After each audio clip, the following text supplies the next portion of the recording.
Você já esteve nas cataratas do Iguaçu? O barulho daquelas águas parece ensurdecedor quem está ali pertinho.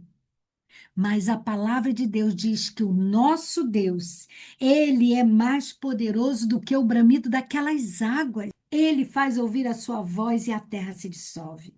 O Senhor dos Exércitos, abra a tua boca e fale comigo. O Senhor dos Exércitos está conosco.